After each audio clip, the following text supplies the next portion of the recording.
सामर्थ्य है। वो जड़ों से जुड़ा होगा, लेकिन उसका सर आसमान की ऊंचाइयों को छूता होगा। आज आपने देखा होगा राष्ट्रीय शिक्षा नीति एक विशेष बल दिया गया है नेशनल रिसर्च फाउंडेशन का, क्योंकि देश को प्रगति करने के लिए इनोवेशन बहुत आवश्यक होता है। इनोवेशन को जितना बल मिलेगा, रिसर्च को जितना बल मिलेगा, उतना ही देश को आगे ले जाने में और कॉम्पिटिटिव वर्ल्ड के अंदर आगे बढ़ने में बहुत ताकत मिलेगी। आपने सोचा होगा क्या कभी इतना तेजी से गांव तक ऑनलाइन क्लासेस का इतना माहौल बन जाएगा? कभी कभी आपस में भी कुछ ऐसी चीजें उभर करके आ जाती है, नई ताकत दे देती है। और इसलिए आपने देखा होगा कोरोना काल में ऑनलाइन क्लासेस एक प्रकार के कल्चर बन गया है। आप देखिए ऑनलाइन डिजिटल ट्रांजेक्शन वो भी कैसे बढ़ रहे हैं। भीम यूपीआई गत एक महीने, यानी किसी को भी गर्व हो कि भारत जैसे देश में यूपीआई भीम के द्वारा गत एक महीने में 3 लाख करोड़ रुपए का ट्रांजेक्शन हुआ।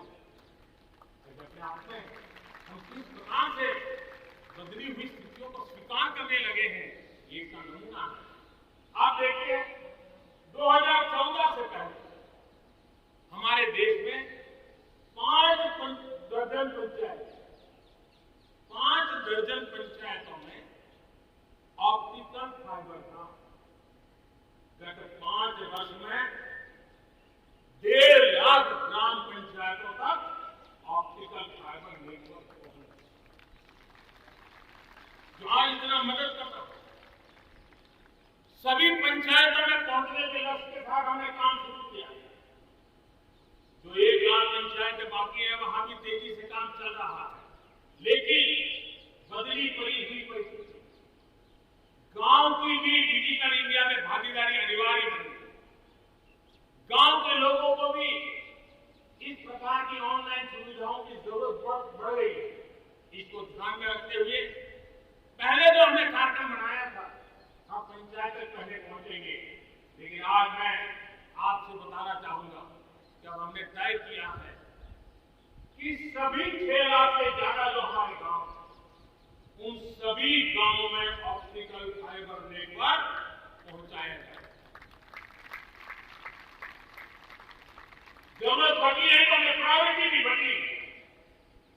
6 लाख से अधिक गांव में हजारों लाखों किलोमीटर ऑप्टिकल फाइबर का काम कराया जाएगा।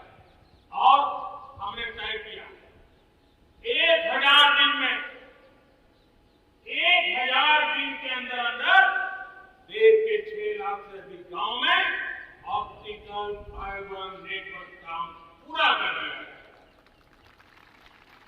बदलती हुई टेक्नोलॉजी में साइबर स्पेस, ये हमारी निर्भरता बढ़ती ही जाती है। लेकिन साइबर स्पेस में खतरे भी जुड़े हुए, भली भांति दुनिया इनसे परिचित है और इनसे देश के सामाजिक तानेबाने, हमारी अर्थव्यवस्था और हमारे देश के विकास पर भी खतरे पैदा करने का ये आसान मार्ग बन सकता है। और इसलिए भारत इसमें बहुत सचेत है, भारत बहुत सतर्क है और इन खतरों का सामना करने के लिए फैसले ले रहा है। इतना ही नहीं, नई व्यवस्थाएं भी लगातार विकसित की जा रही है। बहुत ही अल्प समय में नई साइबर सुरक्षा नीति, इसका एक पूरा खाका देश के सामने आएगा। आने वाले समय में सब इकाइयों को जोड़कर हम इस साइबर सिक्योरिटी के अंदर सबको एक साथ चलाते हैं, उसके लिए आगे बढ़ने की रणनीति बनाएंगे।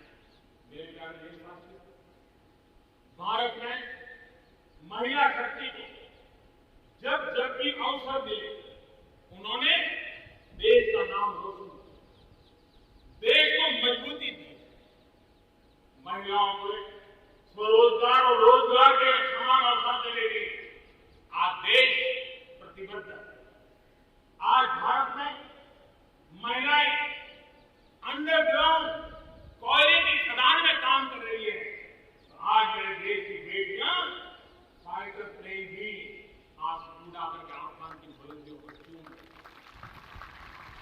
आज भारत दुनिया के उन देशों में है जहां नौसेना और वायुसेना में महिलाओं को कॉम्बैट रोल में शामिल किया जा रहा है।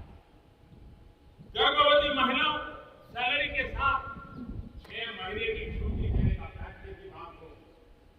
हमारे देश की महिलाएं जो 3 तलाक के कारण पीड़ित रहती थी, वैसे हमारी मुस्लिम बहनों को मुक्ति दिलाने, आजादी दिलाने का काम है। महिलाओं के आर्थिक सशक्तिकरण की बात, 40 करोड़ जो जनधन खाते खोले गए, उसमें 22 करोड़ खाते हमारी बहनों के थे। कोरोना काल में करीब 30,000 करोड़ रुपए इन बहनों के खाते में जमा कर दिए गए। मुद्रा लोन 25 करोड़ के करीब मुद्रा लोन दिए गए, उसमें 70% मुद्रा लोन देने वाली हमारी माताएं बहनें हैं। प्रधानमंत्री आवास योजना के तहत जो खुद का घर मिला है, उसमें अधिकतम रजिस्ट्री भी महिलाओं के नाम हो रही है। मेरे प्यारे देशवासियों, गरीब बहन बेटियों की बेहतर स्वास्थ्य की भी चिंता ये सरकार लगातार करती है। हमने जन औषधि केंद्र के अंदर एक रुपये में सैनिटरी पैड पहुंचाने के लिए एक बहुत बड़ा काम किया। 6,000 जन औषधि केंद्रों में पिछले थोड़े से समय में करीब 5 करोड़ से ज्यादा सैनिटरी पैड हमारी गरीब महिलाओं तक पहुंच चुके हैं। बेटियों में कुपोषण खत्म हो, उनकी शादी की सही आयु क्या हो, इसके लिए हमने कमेटियां बनाकर रचना की है। उसका रिपोर्ट आते ही बेटियों की शादी की उम्र के बारे में भी उचित फैसले लिए जाएंगे। मेरे प्यारे देशवासियों, इस कोरोना के सेक्टर जो कालखंड खेल सेक्टर की तरफ ध्यान जाना बहुत स्वाभाविक है। और इसलिए आत्मनिर्भर की सबसे बड़ी सीख हमें हेल्थ सेक्टर ने इस संकट के काल में सिखा दी और उस लक्ष्य में प्राप्त करने के लिए हमें आगे भी बढ़ना है। आप देखिए, कोरोना के समय, उसके पूर्व हमारे देश में सिर्फ एक लैब थी टेस्टिंग की। आज 1400 लैब का नेटवर्क है। हिंदुस्तान के हर कोने में फैला हुआ है। जब कोरोना का संकट आया तो एक दिन में सिर्फ 300 टेस्ट हो पाते थे। इतने कम समय में हमारे लोगों ने वो शक्ति दिखा दी है कि आज हर दिन 7 लाख से ज्यादा टेस्ट हम कर पाए। कहाँ 300 से शुरू किया था और कहाँ हम 7 लाख तक पहुंच गए। देश में नए मेडिकल कॉलेज का निर्माण, आधुनिकीकरण की दिशा में निरंतर प्रयास हम कर रहे हैं। 5 साल में एमबीबीएस, एमडी में 45,000 से ज्यादा स्टूडेंट्स के लिए सीटों की बढ़ोतरी की गई है। गांव में 1.5 लाख से ज्यादा वेलनेस सेंटर और उसमें से करीब 1/3 तो ऑलरेडी कार्यरत हो गए हैं, जिन्होंने कोरोना में बहुत बड़ी मदद की। कोरोना के काल में वेलनेस सेंटर की भूमिका ने गांव की बहुत बड़ी मदद की। हेल्थ सेक्टर में आज से एक बहुत बड़ा अभियान शुरू होने जा रहा है और उसमें टेक्नोलॉजी का भी बहुत बड़ा रोल रहेगा। आज से नेशनल डिजिटल हेल्थ मिशन उसका भी आरंभ किया जा रहा है। भारत के हेल्थ सेक्टर में ये एक नई क्रांति ले आएगा। इलाज में आने वाली परेशानियां कम करने के लिए टेक्नोलॉजी का बहुत सुविचारित रूप से उपयोग होगा। प्रत्येक भारतीय को हेल्थ आईडी दी जाएगी। ये हेल्थ आईडी प्रत्येक भारतीय के स्वास्थ्य खाते की तरह काम करेगी। आपके हर टेस्ट, हर बीमारी, आपको किस डॉक्टर के पास कौन सी दवा ली थी, उनका क्या डायग्नोसिस था, कब ली थी, आपकी रिपोर्ट क्या थी, ये सारी जानकारी इस एक हेल्थ आईडी में आपको समाहित की जाएगी। डॉक्टर से अपॉइंटमेंट हो, पैसा जमा करना हो, अस्पताल में पर्ची बनवाने की भागदौड़, तमाम दिक्कतें नेशनल डिजिटल हेल्थ मिशन के माध्यम से अनेक मुसीबतों से मुक्ति मिलेगी और उत्तम स्वास्थ्य के लिए हमारा कोई भी नागरिक सही फैसले कर पाएगा, ये व्यवस्था उसे होने वाली है। मेरे प्यारे देशवासी, जब भी अब कोरोना की बात आती है तो एक बात स्वाभाविक है, हर किसी के मन में सवाल है, कोरोना की वैक्सीन कब तैयार होगी? ये सवाल हर एक के मन में है, पूरी दुनिया में है। आज देशवासियों को कहना चाहूंगा, देश के हमारे वैज्ञानिकों की प्रतिभा एक ऋषि मुनि की तरह लेबोरेटरी जी जान से जुटे, अखंड एक निष्ठ तपस्या कर रहे हैं, बड़ी कड़ी मेहनत कर रहे हैं। और भारत में एक नहीं, दो नहीं, तीन वैक्सीन उसके टेस्टिंग के अलग अलग चरण में है। वैज्ञानिकों को जब बड़ी जल्दी मिल जाएगी, बड़े पैमाने पर प्रोडक्शन होगा और उनकी तैयारियां भी पूरी तरह रेडी हैं और तेजी से प्रोडक्शन के साथ वैक्सीन हर भारतीय तक कम से कम समय में कैसे पहुंचे, उसका खाका भी तैयार है, उसका रूपरेखा भी तैयार है। मेरे प्यारे देशवासियों, हमारे देश में अलग अलग जगहों पर विकास की तस्वीर अलग अलग है। कुछ क्षेत्र बहुत आगे हैं, कुछ क्षेत्र बहुत पीछे हैं। ये असंतुलन आत्मनिर्भर भारत के सामने एक महत्वपूर्ण चुनौती में मान सकता हूं। और इसलिए जैसा मैंने प्रारंभ में कहा, 110 आकांक्षी जिलों पर हम बल दे रहे हैं, उसको विकास की बराबरी लाना चाहते हैं। हम विकास की इकोसिस्टम बनाना, कनेक्टिविटी को सुधारना, ये हमारी प्राथमिकता है। अब आप देखिए, हिंदुस्तान का पश्चिमी भाग, हिंदुस्तान को मध्य से लेकर हिंदुस्तान का पूर्वी भाग, पूर्वी उत्तर प्रदेश हो, बिहार हो, बंगाल हो, नॉर्थ हो, उड़ीसा हो, ये सारे हमारे अपार संपदा है, प्राकृतिक संपदा की भंडार है। यहाँ के लोग सामर्थ्यवान है, शक्तिवान है, प्रतिभावान है, लेकिन अवसरों के अभाव में ये क्षेत्र हमारे असंतुलन रहा है। और इसलिए हमने अनेक नए कदम उठाए। ईस्टर्न डेडिकेटेड फ्रेट कॉरिडोर हो, पूर्व में गैस पाइपलाइन से जोड़ने की बात हो, नए रोड रेल का इंफ्रास्ट्रक्चर खड़ा करना हो, वहां नए पोर्ट बनाने हो, यानी एक प्रकार से पूरा डेवलपमेंट के लिए इंफ्रास्ट्रक्चर का काम होना चाहिए। बड़ा होलिस्टिक तरीके से विकसित हम कर रहे हैं ताकि हमारे क्षेत्र भी विकास के दिशा में। उसी प्रकार से लेह लद्दाख, करगिल, जम्मू कश्मीर ये क्षेत्र एक प्रकार से क्षेत्र 1 वर्ष पूर्व 370 से आगे नहीं थी, 1 साल पूरा हो चुका है। ये साल जम्मू कश्मीर के एक नई विकास यात्रा का बड़ा महत्वपूर्ण पड़ाव है।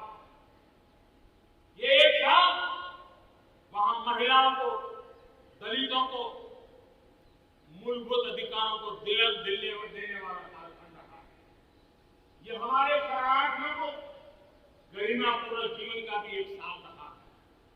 विकास का लाभ गांव और गरीब तक पहुंचाने के लिए बैक टू विलेज जैसे विशेष अभियान चलाए जा रहे हैं। आयुष्मान योजना को बेहतरीन तरीके से आज जम्मू कश्मीर लद्दाख के क्षेत्र में लगातार उपयोग किया जा रहा है। मेरे प्यारे देशवासियों, लोकतंत्र की मजबूती, लोकतंत्र की सच्ची ताकत हमारी चुनी हुई स्थानीय इकाइयों में। हम सभी के लिए गर्व की बात है कि जम्मू कश्मीर में स्थानीय इकाइयों के जनप्रतिनिधि सक्रियता और संवेदनशीलता के साथ विकास के नए युग को आगे बढ़ा रहे हैं। मैं उनके वहीं के सभी पंच शासन को हृदय से बहुत बहुत बधाई देता हूं विकास यात्रा में उनकी सक्रिय भागीदारी के लिए। जम्मू कश्मीर में डिलिमिटेशन की प्रक्रिया चल रही है। सुप्रीम कोर्ट की निवृत्त न्यायमूर्ति के नेतृत्व में डिलिमिटेशन का काम चल रहा है और जल्दी से डिलिमिटेशन का काम पूरा होते ही भविष्य में वहां चुनाव हो, जम्मू कश्मीर के एमएलए हो, जम्मू कश्मीर के मंत्रीगण हो, जम्मू कश्मीर के मुख्यमंत्रीगण हो, नई ऊर्जा के साथ विकास के मार्ग पर आगे बढ़े। इसके लिए देश प्रतिबद्ध भी है और प्रयासरत भी है।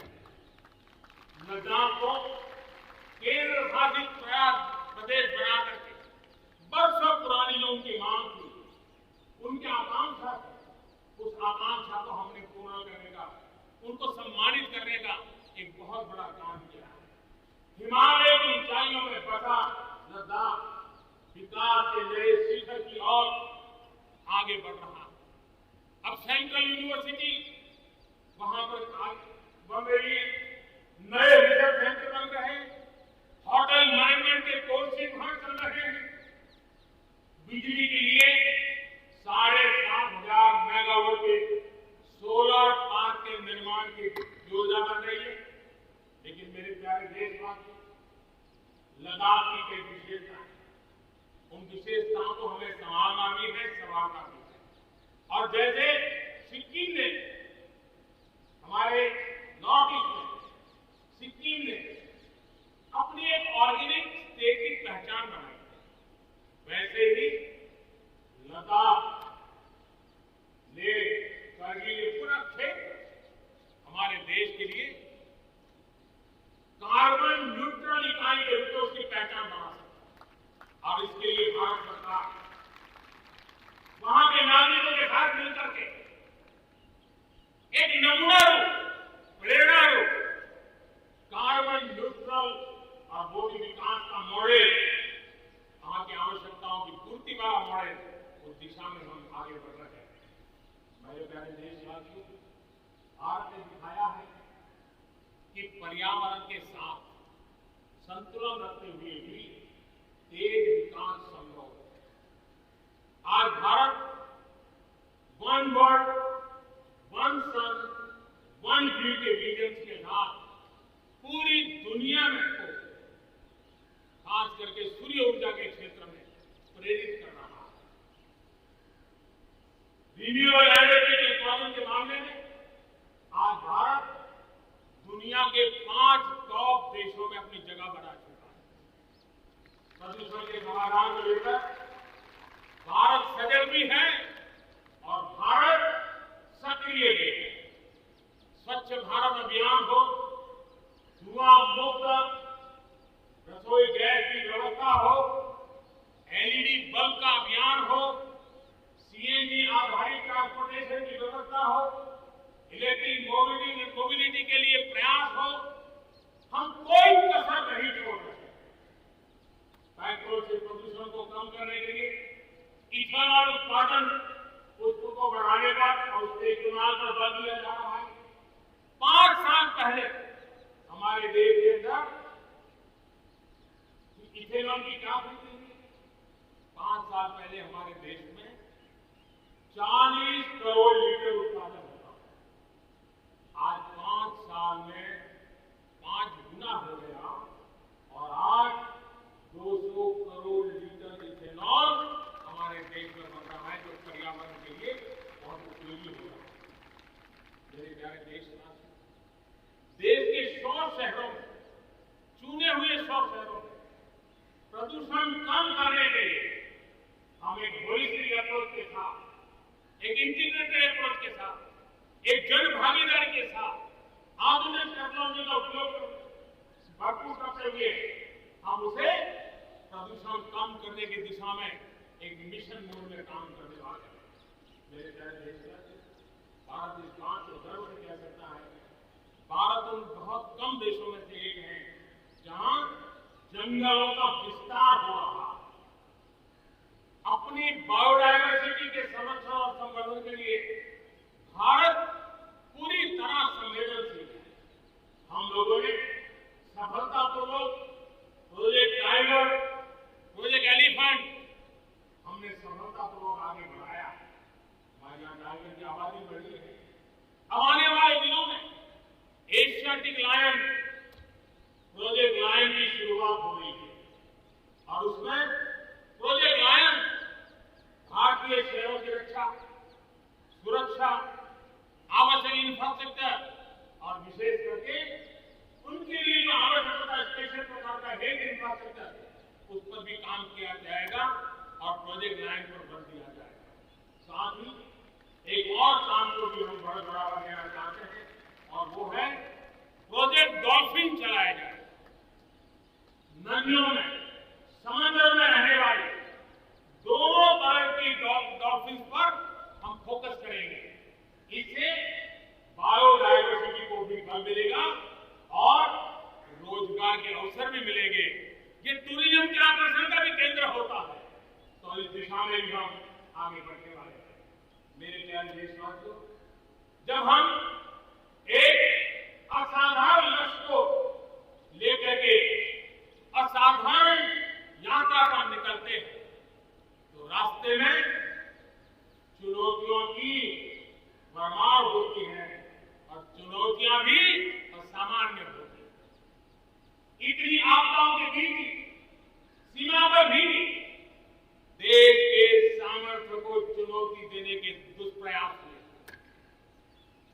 लेकिन एलओसी से लेकर एलएसी तक देश की संप्रभुता पर जिस किसी ने आंख उठाई, देश की सेना ने, हमारे वीर जवानों ने उसका उसी की भाषा में जवाब दिया।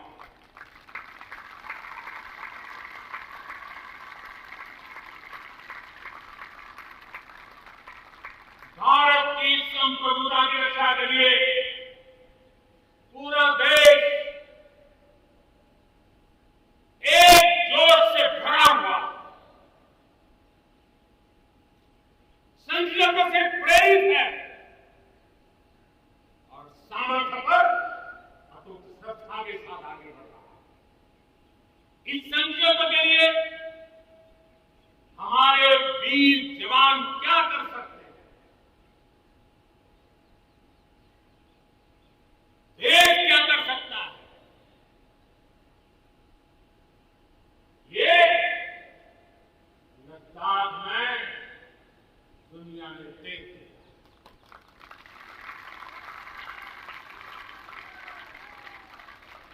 मैं आज मातृभूमि पर न्यौछावर उन सभी वीर जवानों को लाल किले की प्राचीर से आदरपूर्वक नमन कर रहा हूं। आतंकवाद हो या विस्तारवाद, भारत आज डटकर मुकाबला कर रहा है। आज दुनिया पर का भारत पर विश्वास और मजबूत हुआ है। पिछले दिनों संयुक्त राष्ट्र सुरक्षा परिषद के अस्थायी सदस्य के रूप में 192 में से 192 में से 184 देशों को भारत को समर्थन मिलना, ये हमारे हर हिंदुस्तानी के लिए गर्व है। विश्व में हमने कैसी अपनी पहुंच बनाई है, उसका ये उदाहरण है। और ये तभी संभव होता है जब भारत खुद मजबूत हो, भारत सशक्त हो, भारत सुरक्षित हो। इसी सोच के साथ आज अनेक मोर्चों पर काम किया जा रहा है। मेरे प्यारे देशवासियों, हमारे पड़ोसी देशों के साथ, चाहे वो हमसे जमीन से जुड़े हो या समंदर से, अपने संबंधों का हम सुरक्षा, विकास और विश्वास की साझेदारी के साथ जोड़ रहे हैं। भारत का लगातार प्रयास है कि अपने पड़ोसी देशों के साथ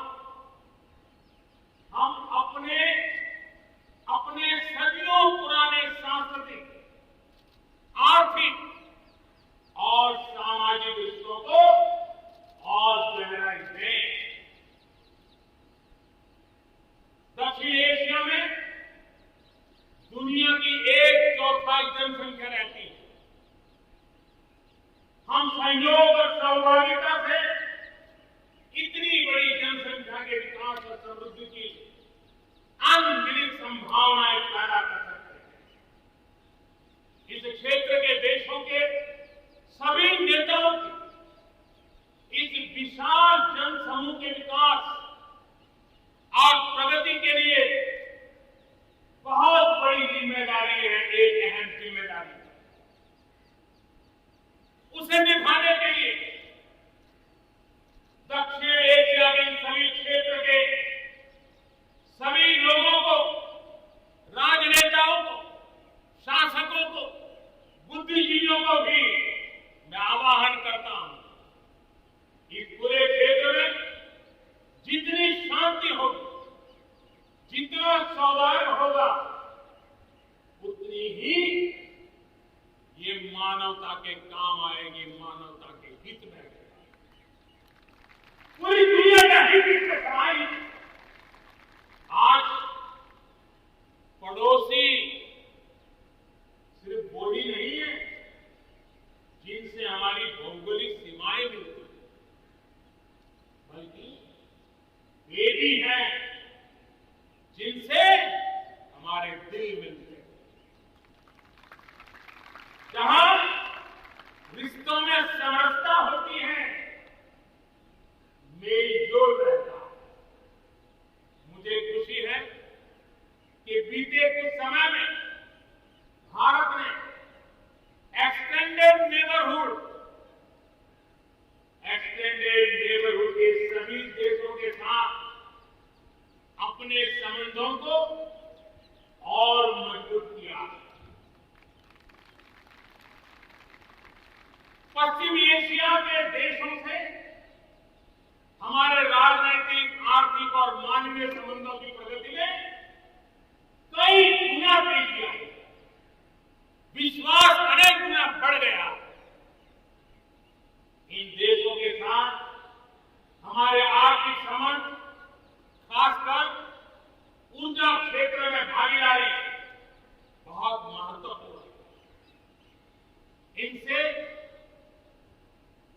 कई देशों में, इन सभी देशों में ज्यादातर बहुत बड़ी संख्या में हमारे भारतीय भाई बहन काम कर रहे हैं। जिस प्रकार इन देशों ने कोरोना के संकट के समय भारतीयों की मदद की, भारत सरकार के अनुरोध का सम्मान किया, उसके लिए भारत उन सभी देशों का आभारी है और मैं अपना आभार प्रकट करना चाहता हूं। इस प्रकार हमारे पूर्व के आसियान देश, जो हमारे मैरीटाइम पड़ोसी भी हैं, वो भी हमारे लिए बहुत विशेष महत्व है। इनके साथ भारत का हजारों वर्ष पुराना धार्मिक और सांस्कृतिक संबंध है।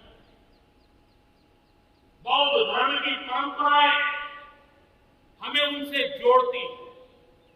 आज भारत इन देशों के साथ सिर्फ सुरक्षा क्षेत्र में नहीं, बल्कि समुद्री संपदा के क्षेत्र में भी सहयोग बढ़ा रहा है। मेरे प्यारे देशवासियों, भारत के जितने प्रयास शांति और सौहार्द के लिए है, उतनी ही प्रतिबद्धता अपनी सुरक्षा और अपनी सेनाओं को सशक्त करने के लिए भी है। रक्षा उत्पादन में आत्मनिर्भर भारत के लिए बड़े कदम उठाए गए हैं। हाल ही में 100 से ज्यादा सैन्य उपकरणों के आयात पर हमने रोक लगा दी। मिसाइलों से लेकर के हल्के युद्धक हेलीकॉप्टरों तक, असॉल्ट राइफल से लेकर ट्रांसपोर्ट एयरक्राफ्ट तक सभी मेक इन इंडिया हो गए। अपना तेजस भी, अपनी तेजी और अपनी ताकत दिखाने के लिए आधुनिक जरूरतों के हिसाब से तैयार हो रहा है। देश की सुरक्षा में हमारे बॉर्डर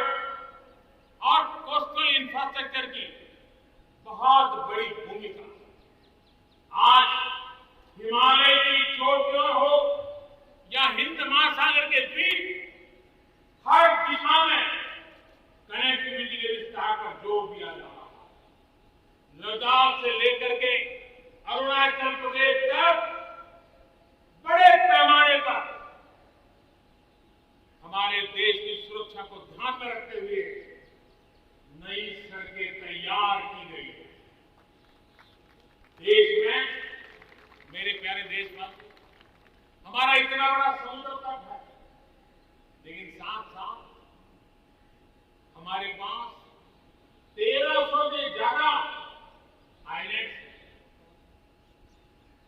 कुछ चुनिंदा आइलैंड के महत्व को देखते हुए तेजी से विकसित करने पर हम आगे बढ़ रहे हैं। आपने देखा होगा, पिछले सप्ताह 5 दिन पहले अंडमान निकोबार में submarine optical fibre cable project का लोकार्पण हुआ। अंडमान निकोबार को भी चेन्नई और दिल्ली जैसी इंटरनेट सुविधा अब उपलब्ध हो गई। अब हम आगे लक्षद्वीप को भी इसी तरह जोड़ने के लिए काम को आगे बढ़ाने वाले हैं। अगले 1000 दिन में लक्षद्वीप को भी तेज इंटरनेट की सुविधा से जोड़ने का हमने लक्ष्य रखा है। बॉर्डर और कोस्टल एरिया के युवाओं के विकास, उसको भी सुरक्षा को केंद्र में रखते हुए विकास के मॉडल की दिशा में हम आगे बढ़ रहे हैं। और उसमें एक बड़ा अभियान हम शुरू कर रहे हैं। हमारे जो बॉर्डर इलाके हैं, हमारे जो कोस्टल इलाके हैं, वहां के करीब 173 डिस्ट्रिक्ट है जो किसी न किसी देश की सीमा या समुद्री तट से जुड़े हुए हैं। आने वाले दिनों में एनसीसी का विस्तार उन बॉर्डर डिस्ट्रिक्ट के नौजवानों के लिए किया जाएगा। बॉर्डर एरिया के कैडेट को हम करीब 1 लाख नए एनसीसी के कैडेट तैयार करें और उसमें 1/3 हमारी बेटियां हो, ये भी प्रयास रहेगा। बॉर्डर एरिया के कैडेट को सेना प्रशिक्षित करेगी। कोस्टल एरिया के जो कैडेट्स हैं उनको नेवी के लोग प्रशिक्षित करेंगे और जहां एयरबेस है वहां के कैडेट को एयरफोर्स की तरफ से ट्रेनिंग दी जाएगी। बॉर्डर और कोस्टल एरिया आपदाओं से निपटने के लिए एक ट्रेन मैनपावर मिलेगा। युवाओं को आर्म फोर्सेज में कैरियर बनाने के लिए जरूरी स्किल भी मिलेगी। मेरे प्यारे देशवासियों, पिछले वर्ष लाल किले से